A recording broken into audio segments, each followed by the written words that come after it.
So how was your anniversary?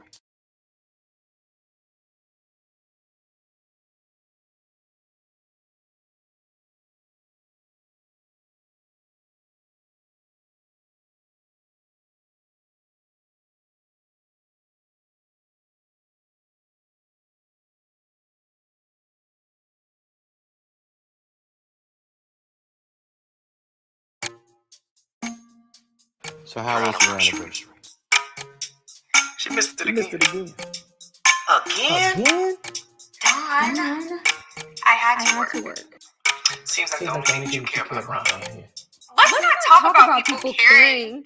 Are you serious right now? Yes, I'm dead serious. This is irrelevant to what we're doing here right now, Don. I have an assignment. Unfortunately, this will be the last assignment with information patients. Seems that you need something that I can't assist you with here in this office. I'm sending you all on a staycation. Staycation? What's that? Some type of new vacation or something? Ah, man. So you go on a vacation with whoever, wherever. You just gotta stay in your own city. Well, how do you know if it works? At the end, we get to decide if we want to be with each other or not. Damn. Really don't know what I'm doing. This is weird. I'm gonna make breakfast. You gonna make breakfast? Yes, is there a problem with that? I'm not going to eat that. You might be trying to poison me. Stretching is very, very important. Worst thing you can do is pop a hamstring while you're holding your wife on your shoulders, squatting with a face full of cake. Who likes to go first? I will. Did you really see all of that you said you saw? If I didn't make you think, Wait, swing it for real. You are so selfish. Selfish? Yes. You calling me selfish? Yes, I am. Do I have walls up? Yes, sure. I mean, a lot of stuff has happened, and I like my walls. They make me feel safe.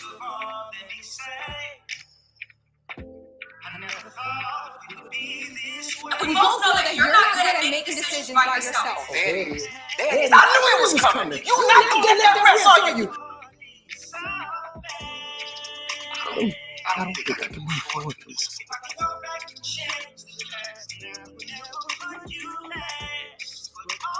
You're going to have to make a decision on this. Either you want to save your marriage or don't.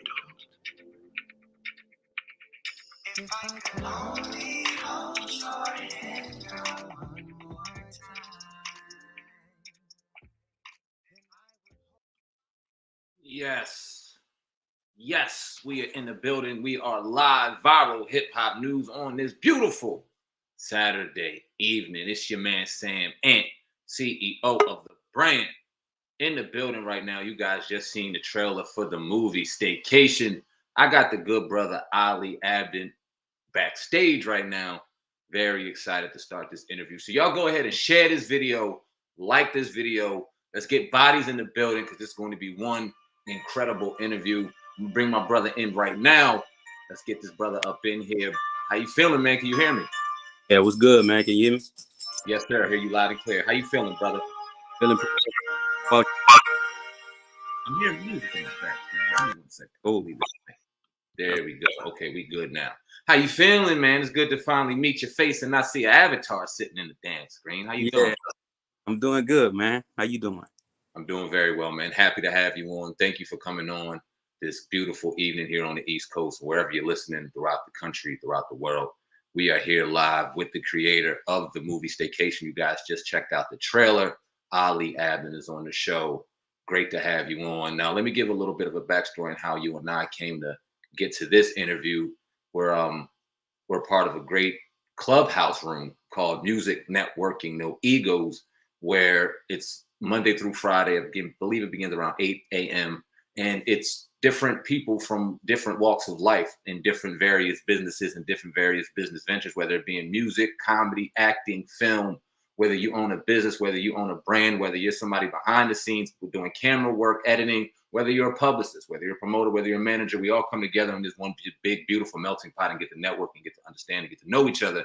And this is how you and I had the pleasure of meeting, and now we're sitting right here. So I definitely, like I said earlier, appreciate you for coming on. Do me a favor and just drop a little bit about yourself. Give the people an introduction of who exactly Ali Abdin is. Well, first off, thank you for having me, man. I appreciate it. You didn't have to do it, and I'm thankful for it. So a little bit about me. I'm originally from New Orleans, Louisiana. I transferred to Houston from New Orleans after Hurricane Katrina. And while I was here, my brother and we started our production company, 1500 Entertainment. And it's a full-fledged production company. We write, we direct, we produce, we act, we do it all. And it started back in 2008 when my brother went to Los Angeles Film School. And from there, we just started creating, man. And it's been going really smooth from 2008 up until right now. We did our first short called Hopeless in 2008. Then we did another short in 2012 called The Answer.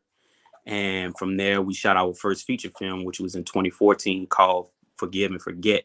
And it's actually out right now on Tubi and on a lot of other platforms. And after that, we did our next web series. And from there, we shot our second film, which is Staycation, which is out right now on All Black.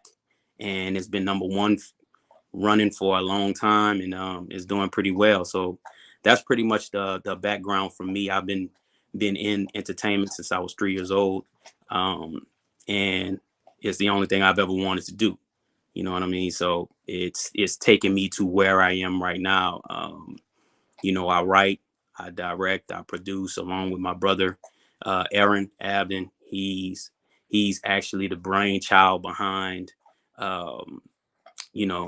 everything that we do. We do it together, but I can't do it without him. So we are a team when it comes down to everything. So that's pretty much where I am right now. That's dope because I obviously, for the people who don't know, I got a podcast, a pretty successful podcast, Hip Hop Uncensored podcast, and I'm alongside with my cousin, who's also my business partner. And people ask us all the time, well, how do you mesh so well? How's the chemistry so great? Well, it's because we were acting out and make believing and doing these things since Right. the beginning of time, since the playground, since the dirt. And when you said you were doing it with your brother, it kind of reminded me of my cousin and I on, is this something that you guys maybe not necessarily knew you were going to get into film work and directing and producing and creating films, but this is something that you guys kind of started planting the seed for early on. Take me back to you guys' childhood and how you guys grew up and kind of molded yourself into where you're going right now, where you're at right now. It's funny you say that, man, because we were actually talking a few weeks ago, and we said to each other that we can relate every moment in our lives to an actual movie.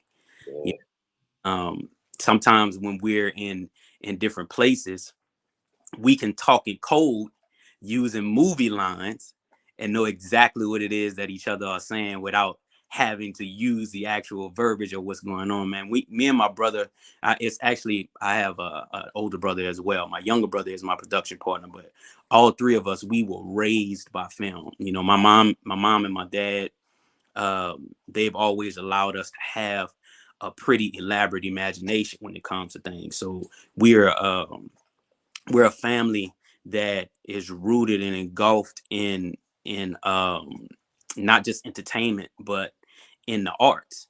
My father, he's a drummer, he's a percussionist, and he's been playing in jazz bands and all of those kinds of things since before I was born. My mom, quiet as it's kept, is a beautiful singer.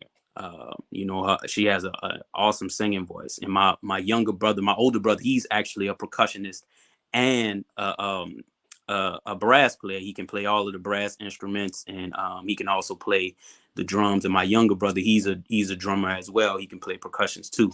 And myself, I was a singer. So we've been rooted. Our entire family is rooted in the arts.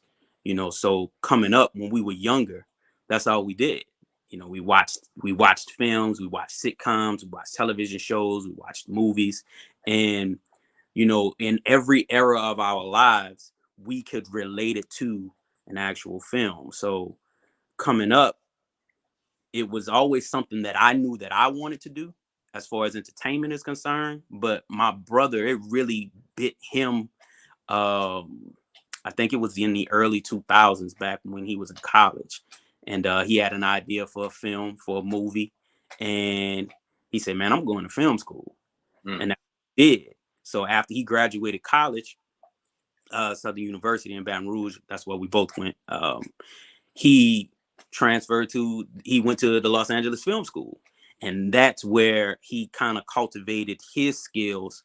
And once he got out of the Los Angeles Film School, he taught me everything that I know about film, because I was in undergrad.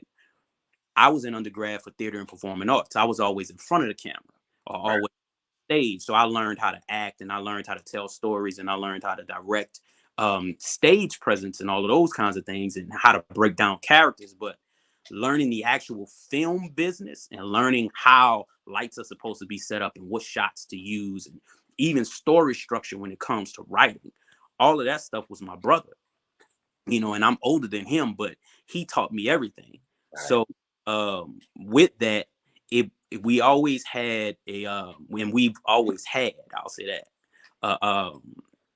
a great tandem when it comes to writing, directing, producing, and acting, because we're both sides of the spectrum. I'm in front of the camera, he's behind the camera. So that our ideas and the way that we brainstorm, and the way that we write, and the way that we do all of those things, it brings it to a different level, because we have both sides of the brain that are actually working. You know what I mean? And that's how we got to where we are now. Now, let me ask you this, because every movie and every song, every piece of content begins with an idea, begins with a scene. Right.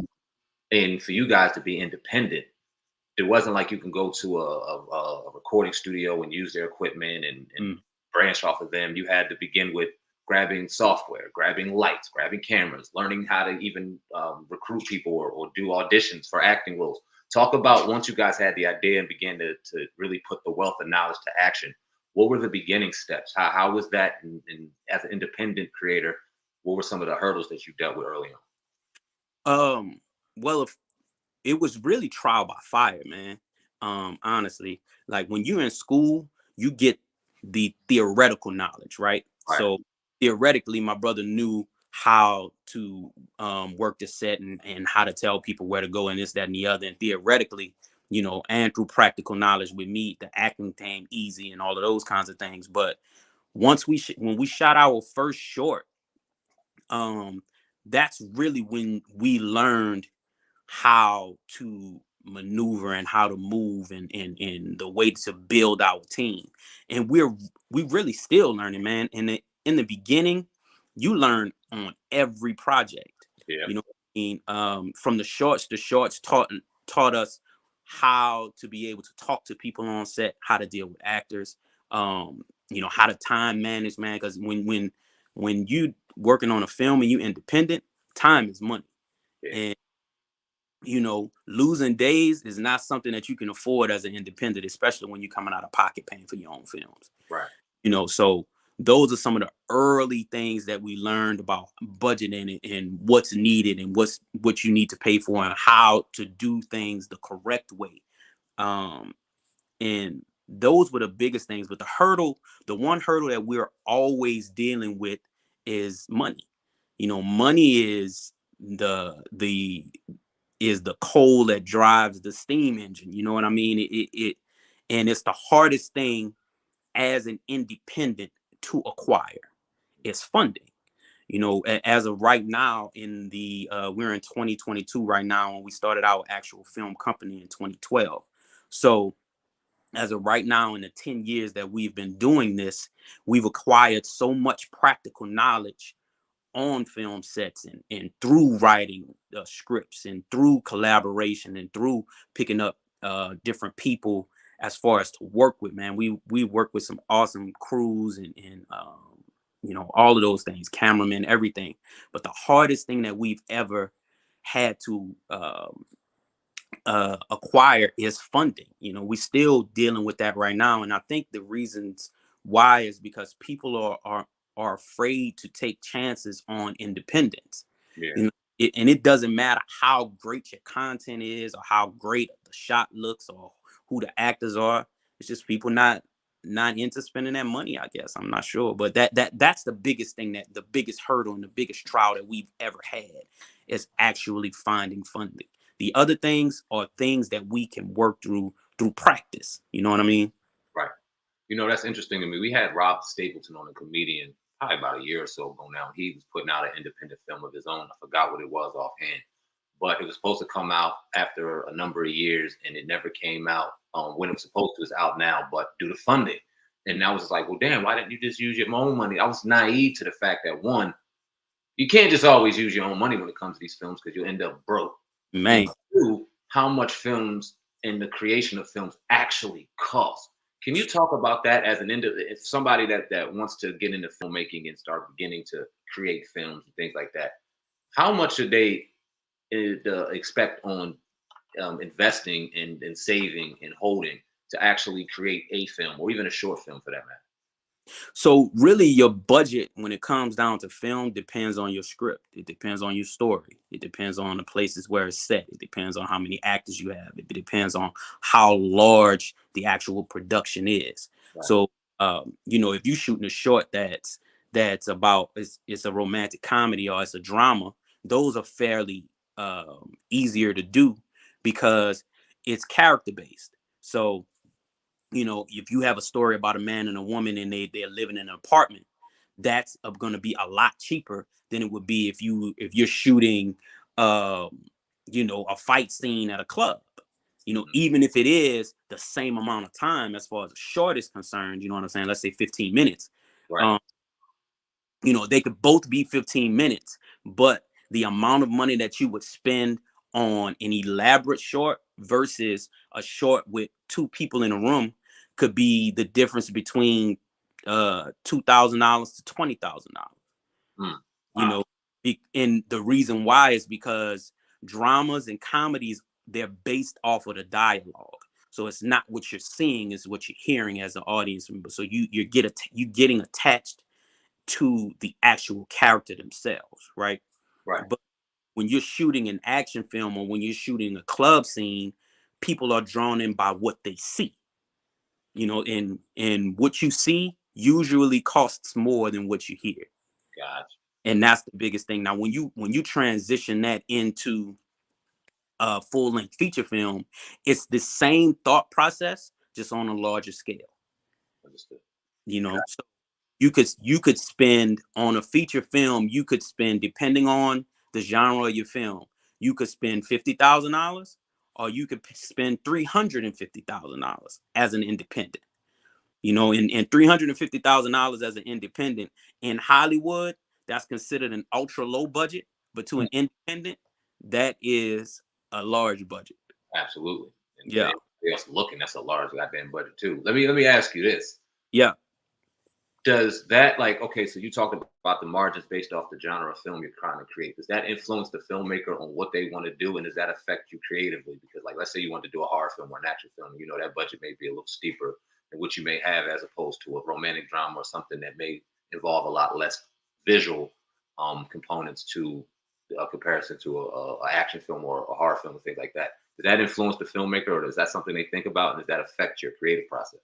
I mean, as an independent, one knock that independents always have is we're creative, but we're not business minded, right?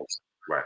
So if you are a creative who wants to have a career in film, that has to inform your decision making on the projects that you choose to make.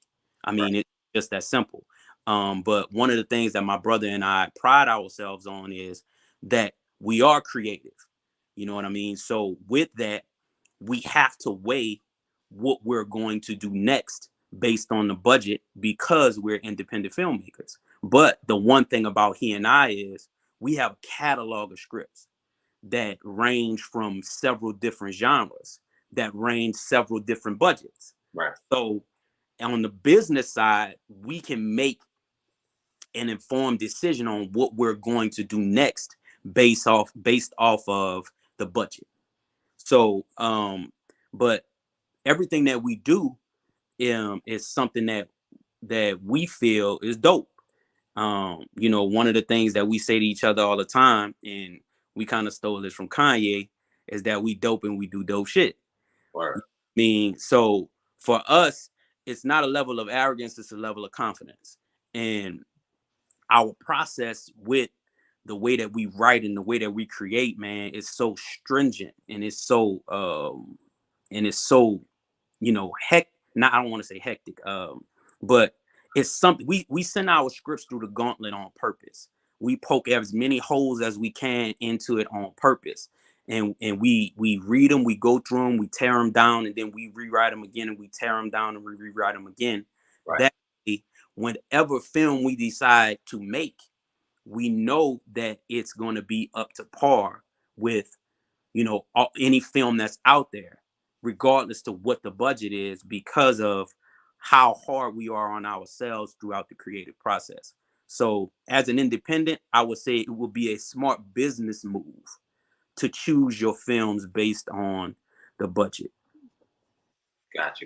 We're in the building right now with Ali Abdin, film creator, writer, producer, songwriter, creator, and producer of the film Staycation. Currently, what is it, 10 weeks running number 1 on the All Black Network? I'm correct. 10 weeks. Kicking ass on the All Black Network. Go check it out right now if you haven't watched it yet. If you haven't seen it yet, an absolutely incredible film. I watched it with my lady today, just doing some research on your brother, making sure I knew what I was talking about, man. And like, it's absolutely incredible to be able to talk to you or just to politic with you every day and know that I'm politicking with people that do such incredible things outside of that telephone, man. It's absolutely amazing. I wanted to transition a little bit because you brought my attention when you were talking about growing up and how kind of like you watch TV and shows and movies and things like that. You guys can reference lines, and that reminded me of my family as well, watching TV. And then it also reminded me of a conversation we often have on our show about what happened to positive Black images on the TV screen. I remember growing up, I was born in the 80s, product of the 90s. And I remember watching shows like A Different World, Cosby Show, was thinking about some Family Matters, Fresh Prince, Black families together going through normal Black things, but shown in a very positive way. Somewhere along the way, we seemingly got away from that, or it is not as promoted as it once was. In your filmmaking expertise and being on camera and understanding it, why do you think that is? Why do you think that, or correct me if I'm wrong, if you don't feel that way, why do you think we don't see positive Black image the way we used to? Excuse me, man, that's my dogs. No, you good, brother. Part of the reason why I feel like it's because, one, it's not something that the people who put the money behind those types of shows want to put on screen. Honestly, it is because people who are behind the decision making of putting a show like the Cosby Show on, or A Different World, or you know, Blackish is one of the shows that you will be speaking about right now that just went off the air this year. This was its last season. But I think it's because, and this is just my opinion, is that the powers that be that actually create those shows don't feel that those shows will be watched. So, and because to them, it's all about dollars. It's not about creating, and it's not about showing positive images on television and those kinds of things. It's about what makes money. So, I don't know if they feel like positive imagery of Black families is something that's going to be watched across the spectrum. You know, and I think that's the largest issue. I think they feel like seeing positive Black images won't drive the advertisement train. You know, because if you think about it, on regular television, you know, on your three basic channels or whatever, those prime TV slots nowadays, they aren't held by family shows. Nope. You know, and that's not even in other, and I don't want to say in other genres, but in, you know, other cultures. For some reason, they've strayed away from the family show to put on other things that they feel to be more captivating or drawing the audience to it. and one of the things that we've been going through, or that we have gone through, is there's a pocket that the network wants to keep entertained. Every network has that pocket that they're looking for. It could be age 18 to 20 to 35. It could be age 25 to 54, and that is what drives their decisions on what programming they put on television, because those are the people who actually buy whatever the products are that's being advertised between those times. So it's generally not something that is attached to the content. It's more about what makes the most money, honestly. And for some reason, I don't think they feel like we watch television, but the black dollar is what drives the economy. So, and that's just, that's facts. That's not something that I'm pulling out of the air. Right. I mean, so we spend money on what we like, or we spend money on what people think is good. You know what I mean? So, that's the only thing that I can see, because it's a wealth of great content that can be created in that area that you're speaking of, as far as the nuclear family is concerned, and positive imagery for the Black community and the Black culture. It's a lot of those things, but we don't receive it because I don't feel like they think it makes money. Kind of, I want to take that to your movie Staycation, and even though it's not about necessarily the family being together, it's still strong Black men and women, Right? You know what I mean? Positive Black men and women. They're going through normal things that every human being in every relationship goes through. Right. As independent. And now it was funny because a couple of days ago I was listening on Clubhouse, a conversation, it might have been yesterday actually, that you were having about support and Black support within the industry, and it seems like we don't do enough of it.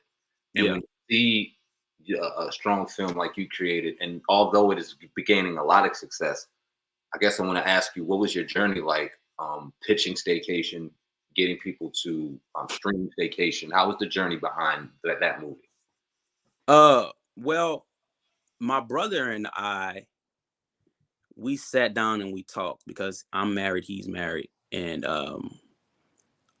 a large, I think almost all of our friends, they're married to or either engaged to get married.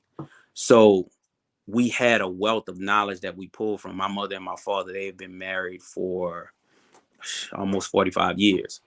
So we had a lot to pull from and draw from when we were creating that script.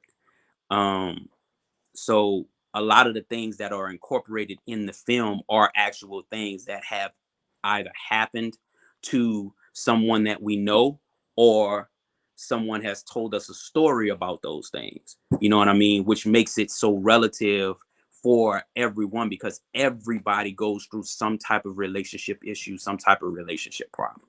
Right. So in the process of creating the script, we just pulled on that knowledge that we already had. And, we, like I said, we wrote it, we tore it down, poked holes in it, rewrote it, tore it down, poked holes in it, until we felt like it was strong enough for us to actually start production on. Now, production with that film, we actually self-financed that film ourselves. My brother and I, we had one investor that we brought on with it. And with the pitch process, as far as the investment was concerned, it wasn't really a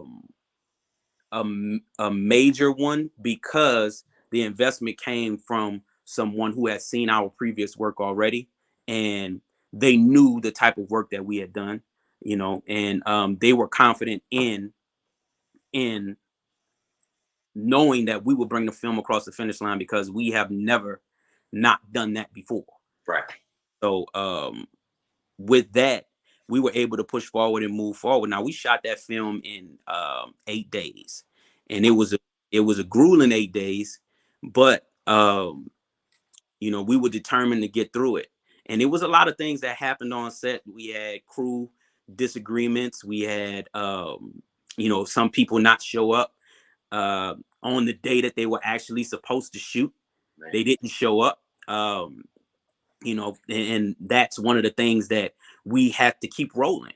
You know, we can't stop the train from moving because it's already out. And you know, when you pull the brakes, it takes too long for the train to stop. So it's easier to keep going. And we weren't going to stop anyway. Right. So with that, is those were all of the issues and all of the problems that we had. We had hair and makeup people not show up. We had actors that would show up late, so we had to transition into different scenes that we were going to shoot. We had an actor actually not show up at all. So I ended up having to do the scene that you saw me do because the actor didn't come. I originally was not supposed to be in the film at all. Right. But that was the last day of shooting, the absolute last day of shooting, the last scene that we were shooting of the film. So there was no way that we weren't going to get it done. So quick story, my brother, when the actor didn't show up, he said, "Hey man, you're going to have to do this." And I was like, "Man, I don't want to do this scene." I said, "Man, I don't want to do this." He said, "Bro, you're going to have to do it. You don't have a choice." He said, "We don't have a choice." He said, "You know the scene, you know the character, you know the way that it's supposed to be portrayed on screen, you know the you know all of the points you're supposed to hit." He said, "Man, we're going to have to do it." And I said, "All right." So, you know, we got down and we did it. And it's one of the funniest scenes in the film.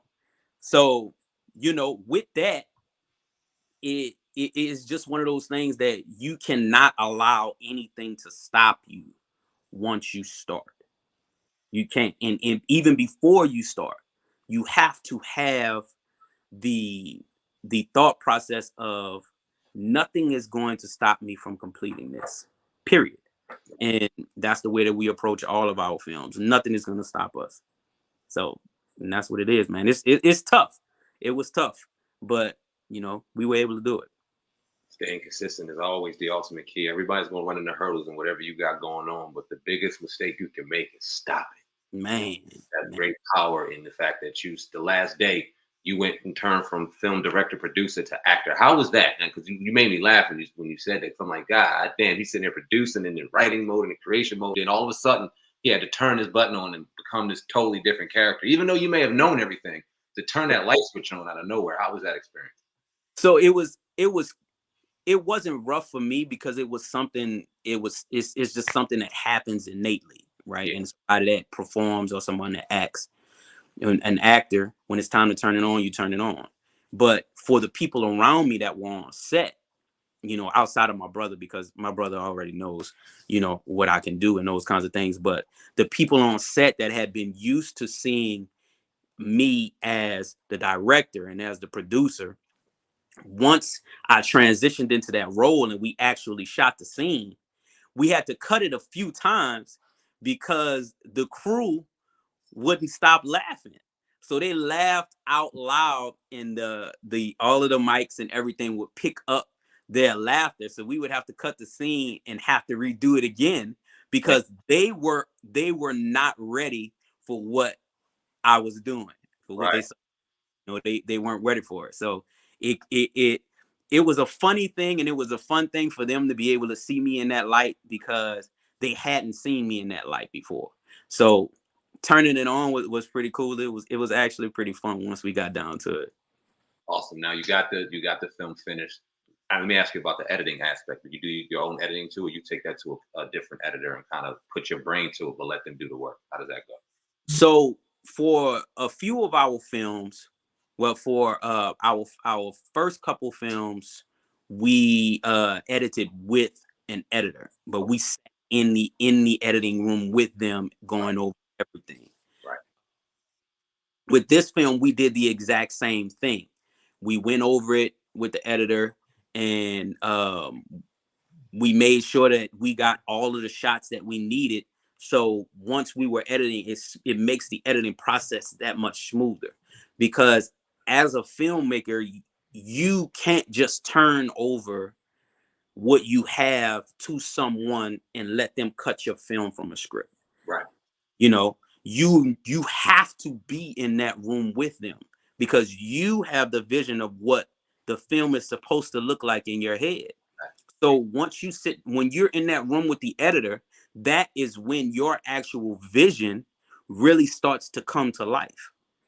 So you have to sit in that room with the editor. And I know a few people who send their film off to an editor and let the editor cut it from the script, and then they come back and they look at it and they watch it, then they give notes, which could be good for them, in that aspect. But for me and my brother, that's not something that we do. We sit in the room, as grueling as it is, and my brother hates that aspect of it. Me, I kind of like it myself, but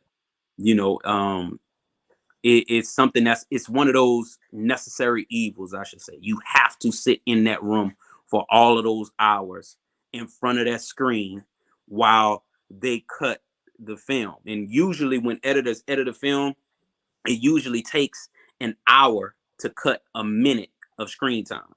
So think about that. If you have a 90-minute film, you've pretty much been in the editing bay at minimum 90 hours.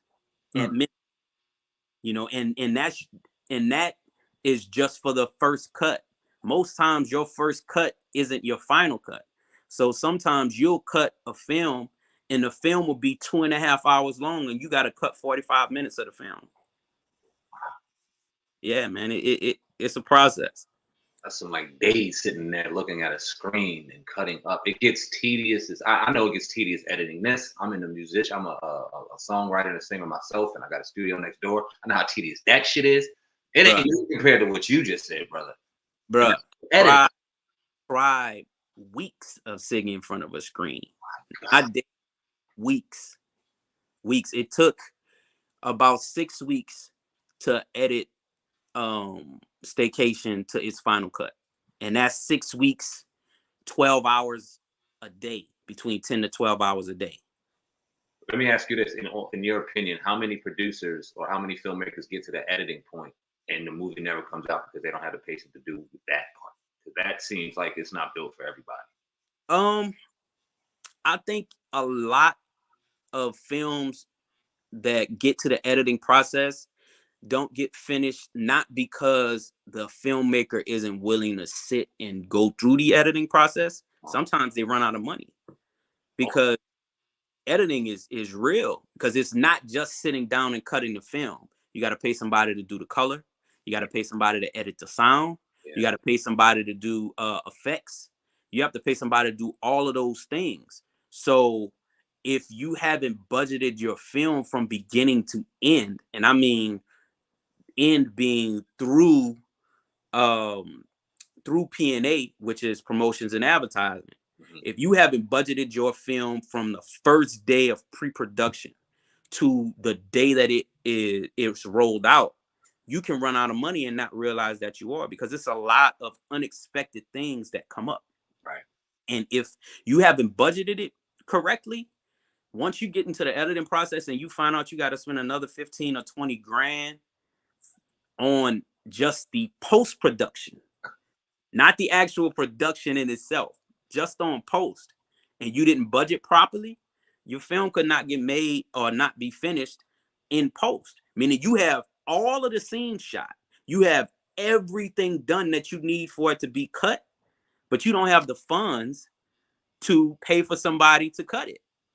Pay for somebody to sound edit it. Pay for somebody to do the graphic design and the special effects and the VFX and the Foley sound and the sound editing and all of those things. If you don't have the money for that, it could break down in that aspect. So it's not that producers or directors don't have the wherewithal to sit through it. It's sometimes they don't have the money to finish. And it's usually that more times than others. That's a great point and eye-opening at the same time, because you never, as soon as you say it, it's like, yeah, it makes sense. Like an engineer or like a producer or like a video, you got to pay these people. They don't do this shit for free. Right. So let's talk about Staycation, because you're 10 weeks running #1 on All Black. And I'm sure that we would love to say that's just because it's a great movie alone, but there's things that have to go behind that for even the movie to be successful outside of it being great content. Talk about the business and how you strategically market it. And you don't got to give all your information, obviously. Don't give away all your secrets, but how was the process of marketing and advertising the movie to get it to where it's 10 weeks running #1 on All Black Network? Well, the one thing that I can say from All Black is that All Black, they pushed the film a lot. You know, we had advertisement help from all over. ABFF, they promoted it, they pushed it.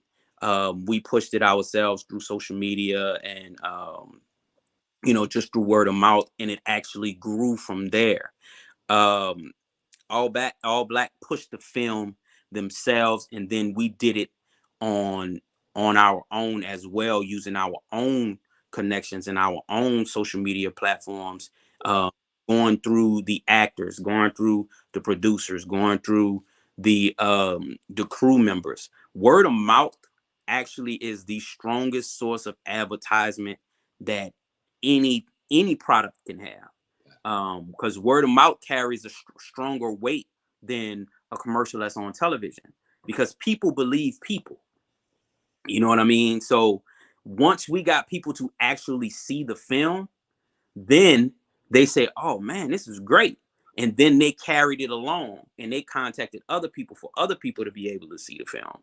Um, and a lot of that had to do with with the film being as good as it is. Yes, sir. You know, because it doesn't matter how much money you put behind promotions and advertisement. If your product isn't good, it's gonna speak for itself. And that word of mouth, that engine, isn't going to push the film to be seen. It's going to stop it from being seen. So for us, by the promotion that All Black did, by the promotion that we received from all of these exterior avenues, we had write-ups done for us in several different blogs and magazines, and we did several different interviews with people to promote and to push the film. You can do all of that, but if your film isn't good, it doesn't matter. You know, and that's just the truth. If it's not good, if your content is not good, people are not going to tell other people that it's good. And one of the things that my brother and we do a lot is we want people to tell us the truth. We ask the question. We like, man, look, don't give us, the sugar coated, and we listen for the compliments that people pay us through after they watch the film, because you can tell when somebody is, sugarcoating what they say, or you can tell if somebody is gassing you up versus if they're serious, depending on what they say.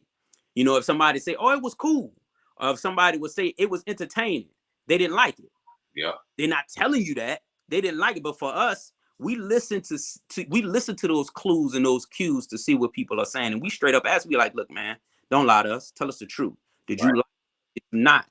Because that's the only way we can get better, if we get honest criticism. You know what I mean? Honest criticism helps creatives to become better. Now, sometimes it's hard for creatives to be able to take that honest criticism, because creatives are sensitive about their shit. You know what I mean? So it makes it an issue, or it makes it hard for some creatives to be able to take that constructive criticism, because you don't want nobody to tell you what was wrong with what you do. But when you find out that it could be done better, it helps you to market your film better. Because the parts of the film that people will like. So that's the parts that you promote. Right, makes sense. Versus the parts that people may not like, or that people may not connect with. You don't put those in your promotions and in your advertisement, especially when you cut in your trailer.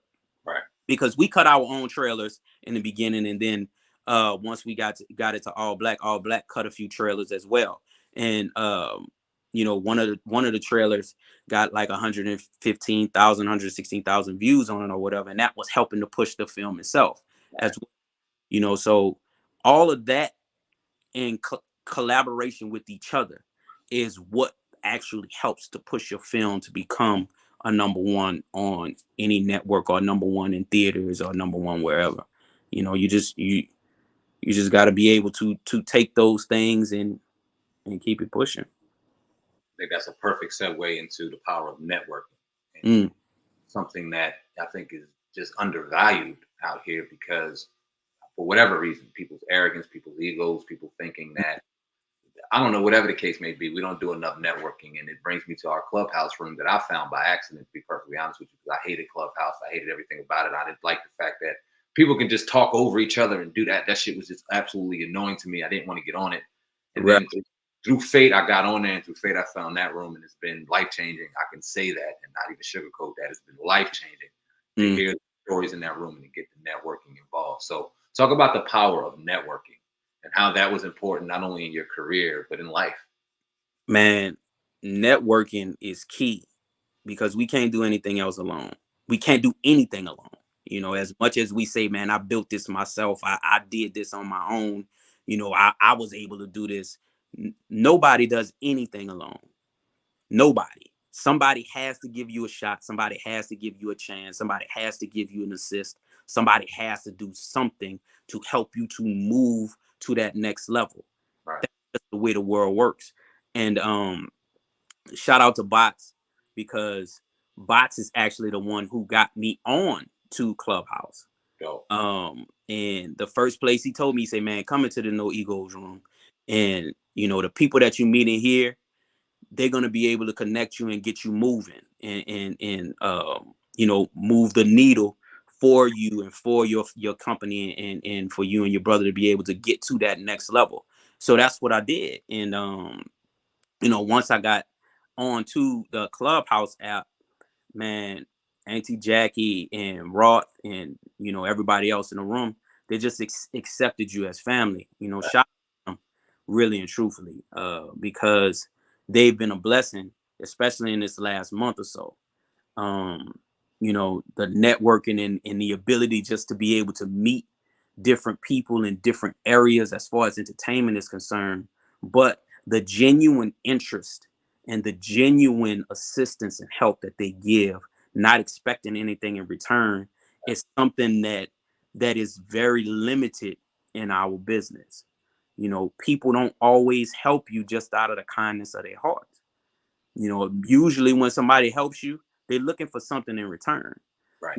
And when it comes to networking, we've been able to do a lot of things just through networking ourselves. One of the stars of the film, Shelton Jolivet, you know, who we call our big brother, he is the king of networking here in Houston. He is the king of getting assistance and getting people to help you to move and transition yourself into different places. You know, and he assisted us in many ways with the film in order for us to be able to get the film done in the time frame that we were able to do it in, because it's not easy shooting a feature film in 8 days. No, so hell no.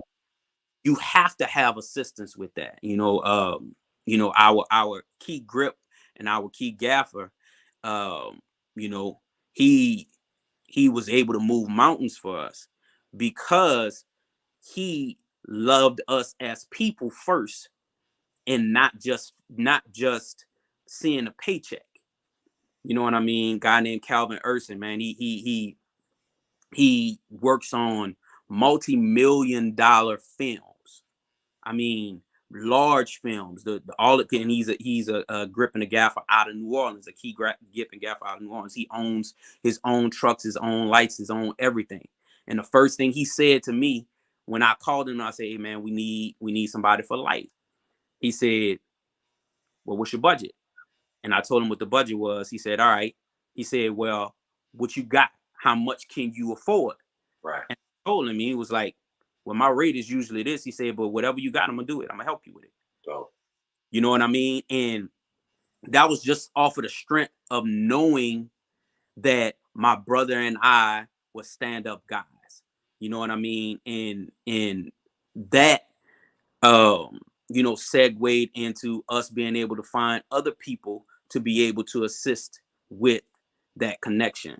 You know, and networking is key, man. It's a big thing. Even transitioning into us getting the film placed. You know, we were able to network with actually one of the actresses in the film. She's actually our lawyer for the film. Oh, wow. Exactly. So she was able to be almost as far as the agent to shop the film for us, which is how we were able to get the all black deal through that connection with her that has been cultivating for years. So it having that ability to be able to network with people is key, man, especially for independence, because we don't have the money driving the train. We don't. So we can work off of relationships. We have to. Sometimes you got to barter to be able to say, well, I have this, I can do this. If you can assist me with this, I can assist you with this. You know, because you can't. One of the things Auntie Jackie says all the time, you can't come to the table with nothing. You can't ask somebody for assistance and not be able to assist them with something, because you may not have the money, but you should be able to have a skill or something that you can assist them with for them helping you. You know, those are all things that we have to be able to use and call upon to be able to move forward and to be able to get things like a staycation completed in 8 days on an ultra low budget. Blessing, man, and I'm grateful. I'm very grateful, because another thing I hear in there that rings bells to me, and it's nothing I haven't heard before, but it sticks, is the blessings is in the giving. Which motivated me to, you know what I mean, extend that hand to my platform and saying any moderator that wanted to come on, it's free of charge and we can talk. I usually do this for 20 or 30 minutes, but I'm just sitting here all day. I ain't thinking about the time. I'm just listening and enjoying the stories that I'm hearing, because it's so powerful, and it's networking, and it's understanding people, and it's just gaining relationship at the same time. I'm grateful for people like you to come on here and share your story and share everything you got going on. It's so powerful, man. And I definitely appreciate you, Ali Abdin, filmmaker, creator of the hit movie Staycation, and many more. Definitely appreciate you, brother. Let the people know where they can find you, find the movie, and any other lasting remarks you want to give to people as we conclude this interview, brother. I definitely appreciate you. Hey, I appreciate you too, Aunt Sam, for real, man. You didn't have to extend the invitation to your platform for anybody to come on, man, and you did. And you know, it's a blessing, and I appreciate you most definitely. Staycation can be seen on All Black. It's on the All Black network. You can find it on any smart TV or smart device, Apple,